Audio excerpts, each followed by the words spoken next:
ഗൃഹാങ്കണ വായനാ സദസ്സ് നടത്തി. മൈനാഗപ്പള്ളി ഇടവനശ്ശേരി കവിത ലൈബ്രറി ആർട്സ് ആൻഡ് സ്പോർട്സ് ക്ലബ്ബാണ് വായനാ സദസ്സ് നടത്തിയത്. മൈനാഗപ്പള്ളി ഇടവനശ്ശേരി കവിത ലൈബ്രറി ആൻഡ് സ്പോർട്സ് ക്ലബ്ബ് ഗൃഹാങ്കണ വായനാ സദസ്സ് നടത്തി. കിടങ്ങയം വിളയിൽ തെക്കതിൽ സുബൈറുകുട്ടിയുടെ വസതിയിലാണ് ഗൃഹാങ്കണ സദസ്സ് നടത്തിയത്. എബ്രഹാം കോശി ഉദ്ഘാടനം നിർവഹിച്ചു. 10ാം ക്ലാസ്സിൽ പഠിക്കുന്ന ഒരു വിദ്യാർത്ഥി അവന്റെ സഹപാഠിയെ കുത്തിക്കൊന്നിരിക്കുന്നു.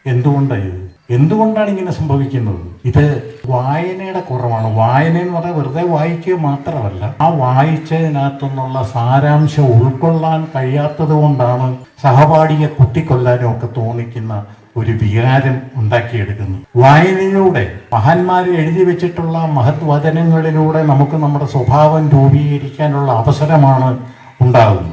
ഗ്രാമപഞ്ചായത്ത് അംഗം എന്നുണ്ണി അധ്യക്ഷത വഹിച്ചു. ഗ്രന്ഥശാല ഭരണസമിതി അംഗം ലതാ ബി നായർ സ്വാഗതം പറഞ്ഞു. വനിതാവേദി ഭരണസമിതി അംഗം ഷിഫ പുസ്തകാവതരണം നടത്തി. ഓടയിൽ നിന്ന് എന്ന പുസ്തകമാണ് അവതരിപ്പിച്ചത്. പുരോഗമന കലാസാഹിത്യ സംഘം സംസ്ഥാന സമിതി അംഗം നൃപൻദാസ്, താലൂക്ക് ലൈബ്രറി എക്സിക്യൂട്ടീവ് അംഗം ഗിരിജ, കേരള സർവകലാശാല അംഗം ജില്ലാ സെക്രട്ടറി കിടങ്ങയം ഗിരീഷ്, എസ് സുരേഷ് കുമാർ, ഗിരിജാദേവി തുടങ്ങിയവർ പങ്കെടുത്തു. News bureau, Sasthamkotta.